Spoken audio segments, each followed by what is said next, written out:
yang memang menggunakan. Jadi banyak sekali obat COVID saat ini, Ibu Bapak. Yang paling penting obat COVID adalah menjaga imunitas dan semangat, jangan stres.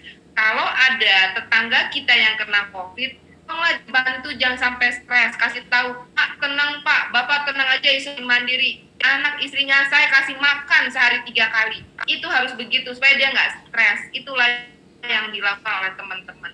Orang-orang pekerja harian ketika isolasi mandiri, mestinya nggak usah dirawat, akhirnya digotong pakai ambulan, sempat masuk ICU gara-gara pikirannya banyak, nggak punya beras. Itu kita mesti gotong royong ya. Kita mesti gotong royong, bantu siapapun yang terinfeksi. Jangan lagi di stigma, karena apa? Orang yang sakit bawa obat loh, dan itu obat baik. Baik, dokter. Sebenarnya masih banyak lagi, dokter. Ini 2 lagi pertanyaan ya, dok ya. Mengingat waktunya juga pendek. Ini satu lagi dari Ibu Yuli.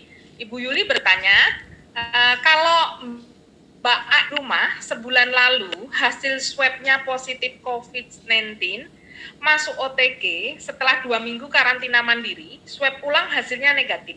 Bagaimana langkah perlindungan selanjutnya di rumah supaya lebih aman, dokter? Iya, itu dok. Ini kan susah banget. Jadi banyak sekali. Dok, kalau di rumah tuh kan kita nggak protokol kesehatan. Gimana ya dok? Sebenarnya Bu, saya sampaikan sejujur-jujurnya nih. CDC WHO menyarankan di rumah pakai masker. Tapi memang susah ya. Saya sendiri susah pakai masker. Jadi kita yang paling penting kita memastikan anggota keluarga kita aman-aman aja. Kalau keluar harus dijaga. Nah, tentang pemeriksaan PCR nih, saya jelaskan ya. Pemeriksaan PCR ibu-ibu itu adalah on the spot. Ya, maksudnya apa? Kalau hari swab, diambil swabnya, kemudian dibawa ke lab, hasilnya kapan? Hasilnya besok, hasilnya 3 hari lagi, atau hasilnya 3 jam kemudian. Sekarang kan banyak macam-macam ya, bentuknya ada yang cepat, ada yang 2 hari, ada yang 3 hari. Kemudian ketika misalnya hasilnya 3 hari saya ambil hasilnya negatif. Sebenarnya itu tidak menggambarkan hari ketiga itu. Negatif pada saat pengambilan, ya. Jadi hasil PCR adalah saat pengambilan. Bisa saja habis diambil, kemudian kan saya duduk gitu ya. Pas keluar, pegang, kemudian bersin, pegang wajah, malah tertular, bisa saja. Ya. Dan kita tidak mungkin setiap hari di PCR, nggak mungkin. Makanya paling penting adalah memakai masker, mencuci tangan, dan menjaga jarak.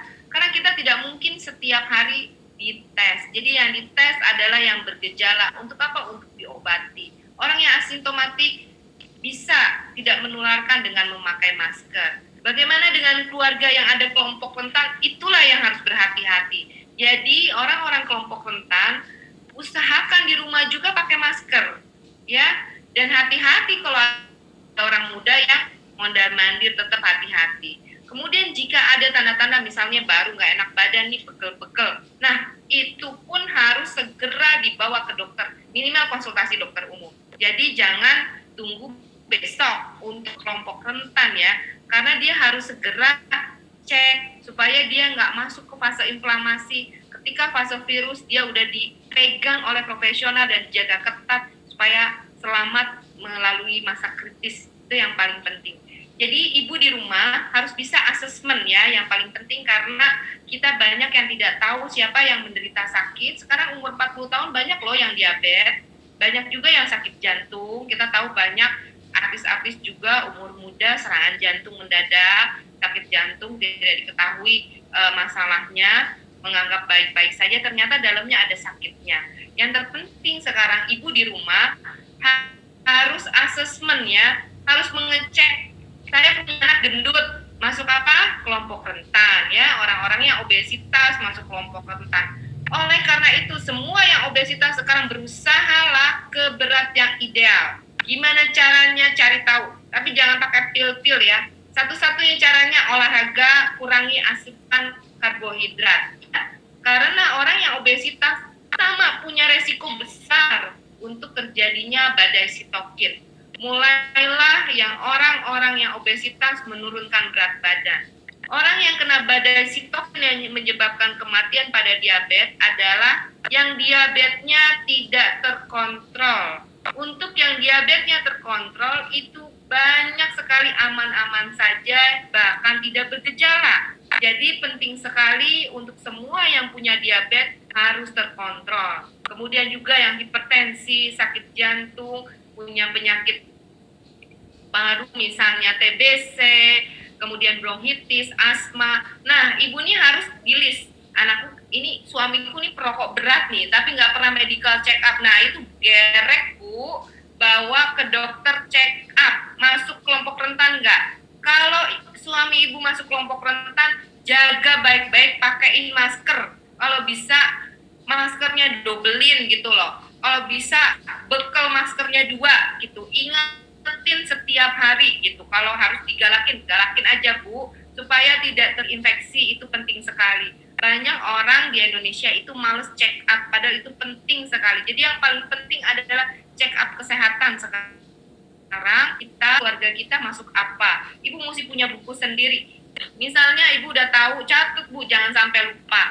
Konsultasikan ke dokter secara online atau ke dokter langsung, ke puskesmas untuk status kesehatan itu sekali ya, untuk kita selamat di pandemi ini.